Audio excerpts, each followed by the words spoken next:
প্রেমে যেন থাকি সদা বিভোর, এমন সুধা দাও না মোরে ইয়া ইলাহি। আলহামদুলিল্লাহি রাব্বিল আলামিন ওয়াসসালাতু ওয়াসসালামু আলা সাইয়্যিদিল মুরসালিন, আম্মা বা'দু ফাআউযু বিল্লাহি মিনাশ শাইতানির রাজীম। বিসমিল্লাহির রহমানির রহিম। আসসালাতু ওয়াসসালামু আলাইকা ইয়া রাসূলুল্লাহ ওয়া আলা আলিকা ওয়া আসহাবিকা ইয়া হাবিবাল্লাহ। আসসালাতু ওয়াসসালামু আলাইকা ইয়া নবিয়াল্লাহ ওয়া আলা আলিকা ওয়া আসহাবিকা ইয়া নূরাল্লাহ। প্রিয় ইসলামী ভাইরা ও মাদানী চ্যানেলের দর্শক শ্রোতা, আপনাদের মাঝে আরও একবার উপস্থিত হয়েছি আল্লাহর প্রতি ভালোবাসা অনুষ্ঠান নিয়ে। দর্শক শ্রোতা, আল্লাহর প্রতি ভালোবাসা এই অনুষ্ঠানের মধ্যে আমরা বিগত পর্বের মধ্যে জানতে পেরেছি আল্লাহ পাকের ভালোবাসার গুরুত্ব কি রয়েছে, কি ফজিলত রয়েছে। ইনশাআল্লাহুল করিম আজকের প্রোগ্রামে আমরা জানতে পারবো আল্লাহ পাকের ভালোবাসা কিভাবে অর্জন হয়। সুবহানাল্লাহ, খুব সুন্দর একটি বিষয়, আর এই বিষয়টি আমাদের সকলের জানা প্রয়োজন, আর এই বিষয়গুলি নিয়ে আমাদের প্রত্যেকের আমল করার প্রয়োজন। কারণ আমরা প্রত্যেকেই চাই যে আল্লাহ পাকের ভালোবাসা আমার অন্তরের মধ্যেও সৃষ্টি হয়ে যাক। আমরা সবাই তো দাবি করি আমরা আল্লাহকে ভালোবাসি, কিন্তু আসলে কি আমরা আল্লাহকে ভালোবাসি? আমাদের মধ্যে কি সেই সিমটমগুলি পাওয়া যায় যে আমরা আল্লাহকে ভালোবাসি, নাকি আমরা শুধু দাবিই করে যাচ্ছি আমরা আল্লাহকে ভালোবাসি? ইনশাআল্লাহ তাআলা আজকের বিষয়ে কোরআনে পাকের আয়াত এবং হাদিসে মুবারকা এবং আল্লাহ ওয়ালারা কিভাবে আল্লাহকে পেয়েছেন, আল্লাহ ওয়ালারা কেমন হয়ে থাকেন, তারা কিভাবে আল্লাহকে ভালোবাসেন, তারা কিভাবে আল্লাহর ভালোবাসাকে অর্জন করেছেন, যদি আমরা ওই সকল ঘটনাও শ্রবণ করি তাহলে আমাদের অন্তরের মধ্যেও উৎসাহিত হব আমরাও, যে আমরাও আল্লাহকে ভালোবাসবো, আমাকেও আল্লাহকে ভালোবাসতে হবে। আল্লাহ পাক আমাদের সকলকে আল্লাহর মহব্বত আমাদের অন্তরে সৃষ্টি করার তৌফিক দান করুক, আমিন। আসুন আমরা দর্শক শ্রোতা অনুষ্ঠানের যেই বিষয় রয়েছে তা যাওয়ার আগে আমরা প্রথমে আমাদের প্রিয় আকা মক্কি মাদানী মুস্তাফা সরকারে দো আলম নূরে মুজাসসাম সাল্লাল্লাহু আলাইহি ওয়া আলিহি ওয়াসাল্লামের উপর দুরূদ শরীফ পাঠ করা কি ফজিলত রয়েছে আমরা শ্রবণ করে নিই। কিতাবের নাম হচ্ছে সাআদাতুদ দারাইন। এখানে হজরতে ইব্রাহিম বিন আলী বিন আতিয়া রহমাতুল্লাহি তাআলা আলাই, তিনি একবার আল্লাহ পাকের আখিরি নবী সাল্লাল্লাহু আলাইহি ওয়া আলিহি ওয়াসাল্লামের দিদার লাভে ধন্য হয়েছেন। সুবহানাল্লাহ। ধন্য হয়ে আল্লাহ রাসূল সাল্লাল্লাহু তাআলা আলাইহি ওয়া আলিহি ওয়াসাল্লামকে ইরশাদ করলেন, ইয়া রাসূলুল্লাহ সাল্লাল্লাহু আলাইহি ওয়াসাল্লাম, আমি আপনার শাফায়াত পেতে চাই। নবী পাক সাল্লাল্লাহু আলাইহি ওয়াসাল্লাম কি ওজিফা, কি আমল তাকে শিখিয়েছেন আমরাও শ্রবণ করে নিই। তা হচ্ছে আল্লাহ রাসূল সাল্লাল্লাহু আলাইহি ওয়া আলিহি ওয়াসাল্লাম ইরশাদ করেন, তুমি যদি আমার শাফায়াত পেতে চাও আমার উপর অধিক পরিমাণে দুরূদ শরীফ পাঠ করো। সুবহানাল্লাহ। দর্শক শ্রোতা, আমরা কি চাই না কাল কিয়ামতের দিন আল্লাহ রসুলের সুপারিশ অর্জন করতে? কেই না চায়। আর প্রতিটা ব্যক্তিরই কাল কিয়ামতের দিন নবী পাকের সুপারিশ ছাড়া আমরা কেউ কি জান্নাতে যেতে পারবো? কখনোই সম্ভব না। আমাদের সকলেরই প্রয়োজন কাল কিয়ামতের দিন আল্লাহ রসুলের শাফায়াত অর্জন করা। আর এই শাফায়াত পেতে হলে আল্লাহ রসুল স্বপ্নের মাঝে কি বলেছেন? স্বপ্নের মাঝে ইরশাদ করেছেন তাকে যে আমার উপর দুরূদ শরীফ পাঠ করতে অধিক পরিমাণে। তো আমরাও নিয়ত করে নিই দর্শক শ্রোতা যে আমরাও ইনশাল্লাহ উঠতে বসতে চলতে ফিরতে আমরা অধিক পরিমাণে দুরুদে পাক পাঠ করব। এখন দর্শক শ্রোতা, অধিক পরিমাণে দুরূদ শরীফ পাঠ করতে আমরা এটা হয়তোবা আমাদের ব্রেনে আসতে পারে, আমরা হয়তোবা খেয়াল করতে পারি এটাই যে অধিক পরিমাণ হচ্ছে হাজার বার, লাখো, কোটি বার, এটাকে আমরা অধিক বলি।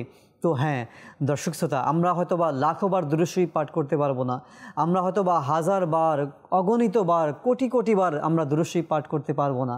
কিন্তু হ্যাঁ, কিবলা শেখ তরিকত আমিরে আহলে সুন্নত দাওয়াতি ইসলামের প্রতিষ্ঠাতা হজরতে আল্লামা মাওলানা আবু বিলাল মোহাম্মদ ইলিয়াস আত্তার কাদেরী দামাত বারকাতুমুল আলিয়া, এই যুগে মহান ওলিয়ে কামিল, তিনি দামাত বারকাতুমুল আলিয়া আমাদেরকে খুব সুন্দর একটি তরিকা আমাদেরকে লিখে দিয়েছেন।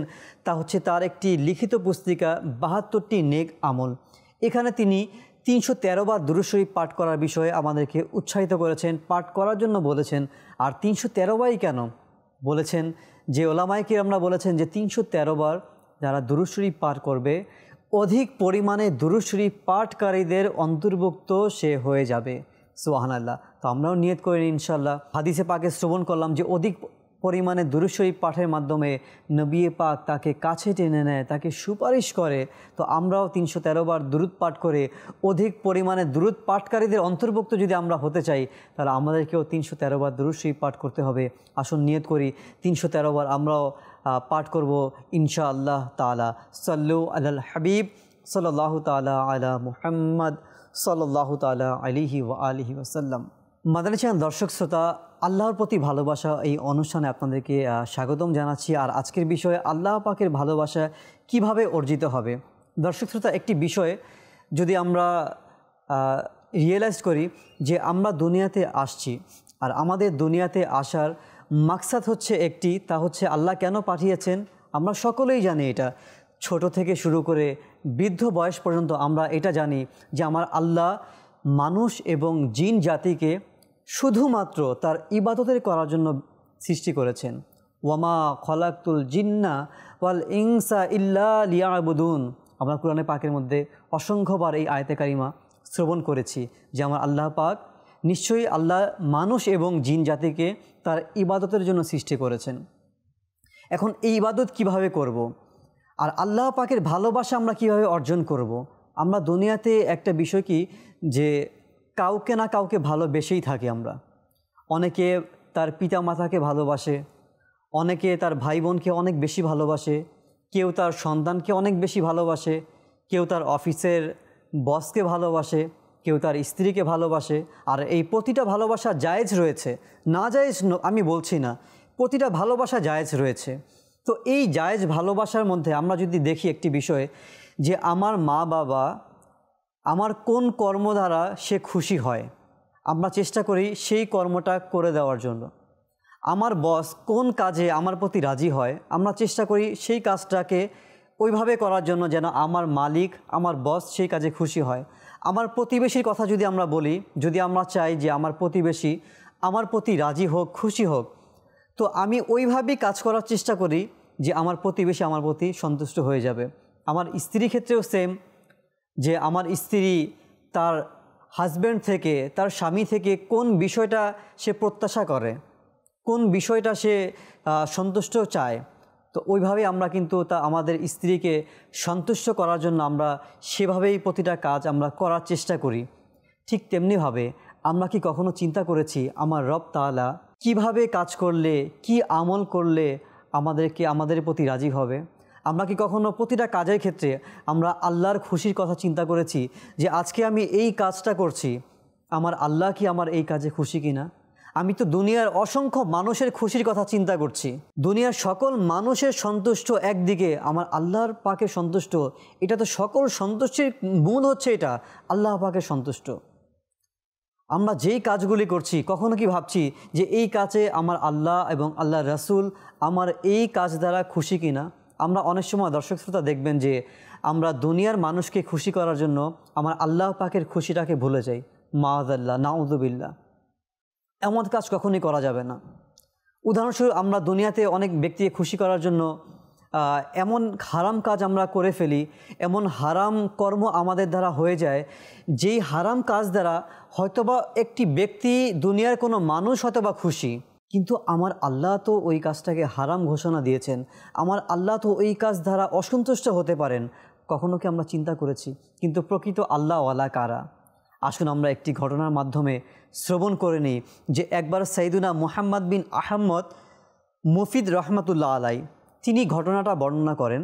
আমি হজরতে সাইয়্যিদুনা জুনাইদ বাগদাদিকে এটা বলতে শুনেছি যে হজরতে সিররি সাকতি রহমাতুল্লাহ আলাই আল্লাহ পাকের একজন ওলি ছিলেন। তো জুনাইদ বাগদাদি রহমাতুল্লাহ আলাই, সিররি সাকতি রহমাতুল্লাহি তাআলা আলাই এর খেদমতে আমি শোয়া অবস্থায় ছিলাম।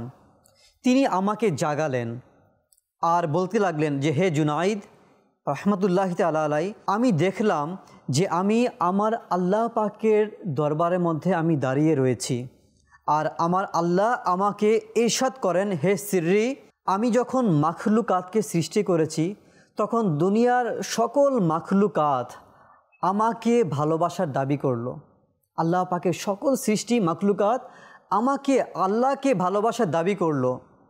যখন আমি দুনিয়াকে সৃষ্টি করলাম তখন ওই সকল মানুষ মাখলুকাত যখন আমাকে ভালোবাসার দাবি করলো, আমি দুনিয়া সৃষ্টি করার কারণে ওই সকল মাখলুকাতের মধ্য থেকে 90 ভাগ তারা পালিয়ে গেল, আর 10 ভাগ অবশিষ্ট রয়ে গেল। আমি যখন জান্নাতকে তৈরি করলাম তখন ওই 10 ভাগের মধ্য থেকে আবার 90 ভাগ পালিয়ে গেল, বাকি রইল 10 ভাগ। আমি যখন জাহান্নামকে সৃষ্টি করলাম তখন ওই 10 ভাগের মধ্যেও 90 ভাগ তারা পালিয়ে গেল এবং বাকি খুব অল্প সংখ্যক ব্যক্তি মাকলুকাত তারা অবশিষ্ট রয়ে গেল। আমি যখন মুসিবতকে অবতীর্ণ করলাম ওই সকল ব্যক্তিদের মধ্যেও 90 ভাগ ব্যক্তি তারা মাকলুকাত পালিয়ে গেল, আর 10 ভাগ মাকলুকাত তারা অবশিষ্ট রয়ে গেল। আমি সেই অল্প সংখ্যক ব্যক্তিদেরকে, ওই মাখলুকাতদেরকে আমি আরজ করলাম, তোমরা কি চাও? তোমাদের উদ্দেশ্যকৃত বিষয় কি? তোমরা না দুনিয়া চেয়েছো, না জান্নাত, না মুসিবতের কারণে আমি আল্লাহর কাছ থেকে তোমরা দূরে পালিয়ে গেছো। তোমাদের উদ্দেশ্যকৃত বিষয় কি রয়েছে? তারা বলতে লাগলো, হে আমার মাওলা, আমাদের উদ্দেশ্যকৃত বিষয় শুধু তুমি আর তুমি। সুবহানাল্লাহ। মুসিবত ও পরীক্ষা তুমি যা কিছু আমাদেরকে প্রেরণ করো না কেন, পাহাড় পর্যন্ত সহ্য করার ক্ষমতা যদি আমাদের নাও থাকে, এরপর আমরা তোমার কাছ থেকে আমরা পালিয়ে যাব না, আমরা তোমাকেই মহব্বত করব। তখন আল্লাহ তাবারক ওয়া তাআলা ওই সকল মাখলুকাতদেরকে উদ্দেশ্য করে বলতে লাগলো, যদি আমি তোমাদেরকে পাহাড় পরিমাণ এর থেকেও বেশি মুসিবত দেই তখন তোমরা কি করবে? তোমরা কি পালিয়ে যাবে? তখন তারা বলল, মাওলা, আমাদের উদ্দেশ্যকৃত বিষয় শুধু তুমি আর তুমি। তুমি যদি পাহাড় থেকেও বেশি মুসিবত আমাদেরকে অবতীর্ণ করো, আমরা তোমার কাছ থেকে পালিয়ে যাব না, আমরা তোমার কাছেই রয়ে যাব। যদি তুমি আমাদের থেকে পরীক্ষা নিতে চাও তবে যেমন ইচ্ছা পরীক্ষা নাও। আল্লাহ তাআলা সিরি শক্তিকে উদ্দেশ্য করে বললেন, হে সিরি, এরাই হচ্ছে আমার প্রকৃত বান্দা। সুবহানাল্লাহ, সুবহানাল্লাহ। দর্শক শ্রোতা, আমরা জানতে পারলাম আমার আল্লাহ পাকের প্রকৃত বান্দা কারা হয়ে থাকে। আমার আল্লাহ পাকের বান্দা আমরাও তো দাবি করি। আমরা শ্রবণ করলাম আজকের এই ঘটনার মাধ্যমে যে আল্লাহ পাকের প্রকৃত বান্দা কারা, যারা প্রতিটা মুসিবতের সময় না তারা দুনিয়া চেয়েছে, না জান্নাত চেয়েছে, না তারা জাহান্নামের ভয় করে, না তারা দুনিয়ার মুসিবতকে ভয় করে। তারা সর্ব অবস্থায় তাদের উদ্দেশ্যকৃত বিষয় একটাই, শুধু আল্লাহ, শুধু মাওলা আর মাওলা। তাদের অন্তরে, তাদের জাহিরে, তাদের বাতিনে, তাদের উঠা বসায়, তাদের জীবন, তাদের মৃত্যুবরণ করা সকল বিষয়ে তারা শুধু আল্লাহ আর আল্লাহ, তারা শুধু মাওলা আর মাওলা সন্তুষ্ট। এই উদ্দেশ্য ছাড়া তাদের কোনো উদ্দেশ্য নাই। তারাই হচ্ছে প্রকৃত সফলকাম, আর তারাই হচ্ছে আমার আল্লাহ তাবারক ওয়া তাআলার প্রকৃত বান্দা। দর্শক শ্রোতা, কুরআনে পাকের মধ্যে ঈমানদারদেরকে আল্লাহ তাআলা কেমন ভালোবাসে আমরা আসুন শ্রবণ করি। সূরা বাকারার 165 নং আয়াতের মধ্যে আল্লাহ রাব্বুল আলামিন ইরশাদ করেন, কানজুল ঈমানের অনুবাদ, এবং ঈমানদারদের অন্তরে আল্লাহর ন্যায় কারো ভালোবাসা নেই। সুবহানাল্লাহ। আল্লাহ পাকের ভালোবাসা ঈমানদারদের অন্তরে অধিক রয়েছে। যারা ঈমানদার, যারা সৎকর্ম করে, আল্লাহ পাক তাদেরকে অধিক ভালোবাসে। যারা তওবাকারী, আমার আল্লাহ পাক তওবাকারীদেরকে অধিক ভালোবাসে। যারা সৎকর্মশীল তাদেরকে আমার আল্লাহ পাক অনেক ভালোবাসে। যারা মানুষকে সাহায্য করে, আমার আল্লাহ পাক তাদেরকে অধিক বেশি ভালোবাসে। যারা মুসিবতের মধ্যে আল্লাহ পাকের দেওয়া মুসিবতের মধ্যে থেকেও আমার আল্লাহকে স্মরণ করে, আল্লাহরকে ভুলে যায় না, তাদেরকে আমার আল্লাহ পাক অনেক বেশি ভালোবাসে। যারা আল্লাহর নেয়ামত পেয়ে শুকরিয়া আদায় করে, আমার আল্লাহ পাক তাদেরকে অনেক বেশি ভালোবাসে। তো দর্শক শ্রোতা, আমরা কেনই ওই সকল বান্দাদের অন্তর্ভুক্ত হব না? আমরা তো আজকে বিষয় রেখেছি আল্লাহর মহব্বত কিভাবে অর্জিত হয়। তো যেই সকল বিষয়ের মাধ্যমে আমার মাওলার মহব্বত অর্জিত হয় আমরা হয়তোবা ইতিমধ্যে শ্রবণ করে নিয়েছি। তো আমরা কেন ওই সকল বিষয়গুলিকে আমরা নিজেদের মধ্যে বাস্তবায়ন করব না? আমরা কেন চাইব না যে আমার মাওলা আমার এই কাজ দ্বারা সন্তুষ্ট হোক? আমরা তো সকলের সন্তুষ্টির জন্য আমরা নিজের জীবনকে, লাইফস্টাইলকে পরিবর্তন করে নিয়ে নেই, যে দুনিয়া কিভাবে আমাকে দেখতে চায়, এই দুনিয়াটা কিভাবে আমার লাইফস্টাইল করলে, আমার জীবনকে অতিবাহিত করলে, কিভাবে আমার জীবনকে পরিচালিত করলে দুনিয়াতে আমি সকলের মাঝে প্রায়োরিটি লাভ করব, সকল আমাকে বাহবা দিবে, সকল আমাকে ভালোবাসবে, সকল ব্যক্তি আমাকে মহব্বত করবে। দর্শক শ্রোতা, আমরা সকলের ভালোবাসা তো চাচ্ছি, সকলের ভালোবাসার দিকে চিন্তা করে তো নিজের জীবনকে অতিবাহিত করেই নিচ্ছি, কিন্তু একটি বিষয় মনে রাখতে হবে, সকলের ভালোবাসা একদিকে আর মাওলার ভালোবাসা আরেক দিকে।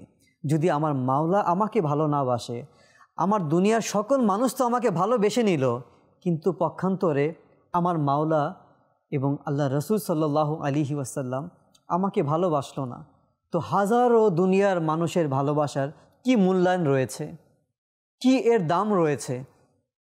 না দুনিয়াতে এই ভালোবাসার কোনো প্রতিদান আমরা পাবো, না মৃত্যুর পর, না কিয়ামতের দিন, না হাশরের ময়দানে। ওই ব্যক্তিকে আল্লাহ কখনোই ভালোবাসবেন না। কোন ব্যক্তিকে? আমাদের মাঝেও অনেক ব্যক্তি এমন রয়েছে যে আমরা অনেক সময় বলি যে আমরা তো দুনিয়াকে ভালোবাসি, দুনিয়াতে থাকতে হলে দুনিয়াকে তো ভালোবাসতেই হবে, আমি আল্লাহকেও ভালোবাসি। তো দর্শক শ্রোতা, অন্তর একটি, কিন্তু দুইটি ভালোবাসা, এক হচ্ছে দুনিয়ার ভালোবাসা, আরেক হচ্ছে আল্লাহর ভালোবাসা। তো এক অন্তরের মধ্যে আল্লাহর ভালোবাসা থাকবে, দুনিয়ার ভালোবাসাও থাকবে, তো আমার আল্লাহ পাকের কাছে ওই সকল ভালোবাসার কোনো মূল্যায়ন নেই, ওই সকল ভালোবাসা আমার আল্লাহর কাছে কোনো দাম নেই। তো দর্শক শ্রোতা, আমাদেরকে ওই ভালোবাসা অর্জন করতে হবে যেই ভালোবাসা আমার মাওলা রব্বুল আলামিন চায়। দর্শক শ্রোতা, যারা আল্লাহকে ভালোবাসে, আপনি আমি তো আল্লাহকে ভালোবাসি, তাই না? আপনি আমি দাবি করি আমি আল্লাহকে ভালোবাসি, সবাই আমরা দাবি করি আমরা আল্লাহকে ভালোবাসি। আপনার আমার রাত এবং দিন কিভাবে অতিবাহিত হয় একটু আমরা যদি খেয়াল করি তাহলে বুঝতে পারবো। এবং যারা আল্লাহকে ভালোবাসে, হাকিকতে আল্লাহকে ভালোবাসে, সত্যিকার অন্তরে আল্লাহকে ভালোবাসে, যারা দুনিয়াকে পিঠ করে যারা আল্লাহকে ভালোবাসে, তাদের দিনরাত কিভাবে অতিবাহিত হয় আসুন আমরা শ্রবণ করি। যে রসুল আকরাম নূরে মুজাসসাম নবী মুহতাশাম সাল্লাল্লাহু আলাইহি ওয়া আলিহি ওয়াসাল্লাম ইরশাদ করেন, আল্লাহ তাআলা হজরতে দাউদ আলা নবীনা ওয়া আলিহি ওয়াসাল্লাতু ওয়াসসালামের নিকট একবার ওহি পাঠালেন এবং বললেন, হে দাউদ আলাইহিস সালাম, গুনাহগারদেরকে সুসংবাদ দাও আর সিদ্দিকিনদেরকে ভীতি শ্রবণ করাও। তখন সাইয়্যিদুনা দাউদ আলাইহিস সালাতু ওয়াসসালাম এই ওহি পেয়ে খুবই আশ্চর্য হলেন যে হে আল্লাহ, গুনাহগারদেরকে কি সুসংবাদ দিব আর সিদ্দিকিনদেরকে আমি কি ভীতি শ্রবণ করাবো? আল্লাহ তাআলা ইরশাদ করেন, হে দাউদ আলাইহিস সালাম, গুনাহগারদেরকে এই সুসংবাদ দাও যে কোনো গুনাহ আমার দয়া থেকে বড় নয়, এবং সিদ্দিকিনদেরকে এই কথার উপর ভীতি শোনাও যে তারা যেন তাদের নেক আমলের উপর খুশি না হয়। আল্লাহু আকবার। আমি যার থেকে আমার নিয়ামতের হিসাব নিব সে ধ্বংস হয়ে যাবে। হে দাউদ আলাইহিস সালাম, যদি তুমি আমাকে ভালোবাসতে চাও তবে দুনিয়ার ভালোবাসা নিজ অন্তর থেকে দূর করে দাও, কেননা আমার ও দুনিয়ার ভালোবাসা একই অন্তরের মধ্যে একত্রিত হতে পারে না। দর্শক শ্রোতা, আমরা ইতিপূর্বেও শ্রবণ করেছি, একই অন্তরের মধ্যে আমরা বলি আল্লাহকে ভালোবাসি, আবার সেই একই অন্তরের মধ্যে আমরা বলি আমরা দুনিয়াকেও ভালোবাসি। আল্লাহ পাক দাউদ আলাইহিস সালামকে ইরশাদ করেছেন এই বিষয়ে। এটা আমাদের জন্য অনেক বড় মেসেজ যে এই অন্তরের মধ্যে যদি ভালোবাসা রাখতেই হয় তো আমরা দুনিয়াকে নয় বরং আল্লাহকেই রাখবো। এই অন্তর শুধু আল্লাহ এবং আল্লাহ রাসূলের জন্যই। সুবহানাল্লাহ। আমার আল্লাহ পাক বলেন, হে দাউদ আলাইহিস সালাম, যে আমাকে ভালোবাসে সে রাতে আমার দরবারে তাহাজ্জুদ আদায় করে। সুবহানাল্লাহ। যখন মানুষ শুয়ে থাকে তখন সে একাকী আমাকে স্মরণ করে, যখন অলস ব্যক্তি আমার স্মরণ থেকে উদাসীন হয়ে যায় সে আমার নিয়ামতের শুকরিয়া আদায় করে, যখন উদাসীন ব্যক্তি আমার থেকে উদাসীনতা অবলম্বন করে। সুবহানাল্লাহ, সুবহানাল্লাহ। আমিরে আহলে সুন্নত খুব সুন্দরভাবে লিখেছেন, मेरा दिल से दुनिया की चाहत मिटा कर उल्फत में अपनी फ़ना, या इलाही इबादत में गुज़रे मेरे ज़िंदगानी, करम हो करम या खुदा या इलाही। सल्लु अलल हबीब सल्लल्लाहु ताला अला मुहम्मद सल्लल्लाहु ताला अलैहि व आलिहि वसल्लम। প্রিয় ইসলামী ভাইরা, আল্লাহ তাআলার প্রকৃত ভালোবাসা তখনই অর্জন হতে পারে যদি আমরা চাই আমাদের অন্তরের মধ্যে আমার আল্লাহ পাকের ভালোবাসা অর্জন হোক, তো তখনই অর্জন হতে পারে যখন আমরা ওই ভালোবাসার পদ্ধতিকে আমরা জেনে নিব যে কি পদ্ধতিতে ভালোবাসলে আমার আল্লাহর ভালোবাসাটা অর্জন হয়ে যায়। আমার আল্লাহ পাক এই বিষয়ের মধ্যেও আমাদেরকে জানিয়ে দিয়েছেন কুরআনে পাকের মধ্যে। 3 পারা সূরা আলে ইমরানের 31 নং আয়াতে আমার আল্লাহ পাক ইরশাদ করেন, হে মাহবুব আপনি বলে দিন। আমার আল্লাহ পাক তার হাবিব সাল্লাল্লাহু আলাইহি ওয়াসাল্লামকে দিয়ে বলাছেন। দেখেন আল্লাহ পাক তার হাবিবকে কতটুকু ভালোবাসেন, যে কুরআনে পাকের মধ্যেও এটা আসছে যে হাবিবকে বলাচ্ছেন যে হে মাহবুব আপনি বলে দিন, হে মানবকুল যদি তোমরা আল্লাহকে ভালোবেসে থাকো তবে আমাকে ভালোবাস এবং তোমাদের গুনাহ আল্লাহ ক্ষমা করে দিবেন। আমার আল্লাহ ক্ষমাশীল ও দয়ালু। এই আয়াতে মুবারকার মধ্যে আল্লাহ তাআলার প্রতি ভালোবাসার দাবিটা ওই সময় বাস্তব হবে যখন আমরা সাইয়েদে আলম নূরে মুজাসসাম সাল্লাল্লাহু আলাইহি ওয়াসাল্লামকে আমরা ভালোবাসবো এবং অনুসরণ করব। দর্শক শ্রোতা, আমরা অনেক সময় এটা বলি যে আমরা তো আল্লাহকে ভালোবাসি। তো ওই যুগের মধ্যে মক্কার যারা মুশরিক ছিল তারাও আল্লাহকে ভালোবাসা দাবি করতেন। তারা বলতেন, মুখে বলতেন যে আমরা আল্লাহকে ভালোবাসি, কিন্তু তাদের অন্তরের মধ্যে নবী পাক সাল্লাল্লাহু আলাইহি ওয়াসাল্লামের ভালোবাসা ছিল না। তো আমাদের বর্তমান যুগে যদি আমরা দেখি, আমাদের মাঝেও অনেক নাফরমান বান্দা মাআযাল্লাহ তারা হয়তোবা এটা বলে যে আমি তো আল্লাহকে ভালোবাসি। তারা সকল ক্ষেত্রে আল্লাহর ভালোবাসা, আল্লাহকে ভালোবাসি, আল্লাহ আল্লাহ বলে তারা অনেক জিকির করে, কিন্তু তাদের ওই সকল ব্যক্তিদের অন্তরের মধ্যে নবী পাক সাল্লাল্লাহু আলাইহি ওয়াসাল্লামের ভালোবাসা নেই। আল্লাহ পাক কুরআনে পাকের মধ্যে এর জন্যই ইরশাদ করেছেন, আয়াতে কারিমা নাজিল করে দিয়েছেন যে হে মাহবুব আপনি বলে দিন যে যদি কেউ আমাকে ভালোবাসার দাবি করে তারা যেন আপনাকে ভালোবাসে। তো যারা নবীকে ভালোবাসবে আল্লাহ পাক তাদেরকে ক্ষমা করে দিবেন এবং আল্লাহ ক্ষমাশীল এবং দয়ালু। তো আমরা যদি নবী পাককে ভালোবাসি তাহলে আল্লাহর ভালোবাসার দাবিটা আমরা করতে পারবো। তো এর জন্য আমাদের অন্তরের মধ্যে যেমনিভাবে আল্লাহর ভালোবাসা প্রয়োজন রয়েছে, ঠিক তেমনিভাবে নবী করিম সাল্লাল্লাহু আলাইহি ওয়াসাল্লামের ভালোবাসা অবশ্যই রাখতে হবে। কারণ যার অন্তরের মধ্যে নবীর ভালোবাসা নেই তার ঈমান নেই। নবী পাক হাদিসে পাকের মধ্যেও এই বিষয়ে ইরশাদ করেছেন, যার অন্তরে আমার ভালোবাসা নেই তার ঈমান নেই। তো আজকে আমরা চেক করে দেখি যে আমার অন্তরে কতটুকু ভালোবাসা রয়েছে। আমরা আল্লাহকে ভালোবাসার দাবি করি, আমরা নবী পাক সাল্লাল্লাহু আলাইহি ওয়াসাল্লামকে ভালোবাসার দাবি করি। তো যদি আল্লাহকে ভালোবাসার দাবি আমরা করতে চাই তাহলে নবীকে ভালোবাসতে হবে। আর যে ব্যক্তি নবীকে ভালোবাসে, আমার নবী পাক কি বলেছেন, আমার সুন্নতকে ভালোবাসতে হবে। নবী পাক সাল্লাল্লাহু আলাইহি ওয়াসাল্লাম ইরশাদ করেন, মান আহাব্বা সুন্নতি ফাকাদ আহাব্বানি ওয়া মান আহাব্বানি কানা মাইয়া ফিল জান্নাহ। যে ব্যক্তি আমার সুন্নতকে ভালোবাসলো সে বরং আমি নবীকেই ভালোবাসলো। আর যে ব্যক্তি আমি নবীকে ভালোবাসবে সে জান্নাতে আমার সাথে থাকবে। তো আমার নবী পাককে ভালোবাসার জন্য আমার নবী পাকের সুন্নতকে আঁকড়ে ধরতে হবে।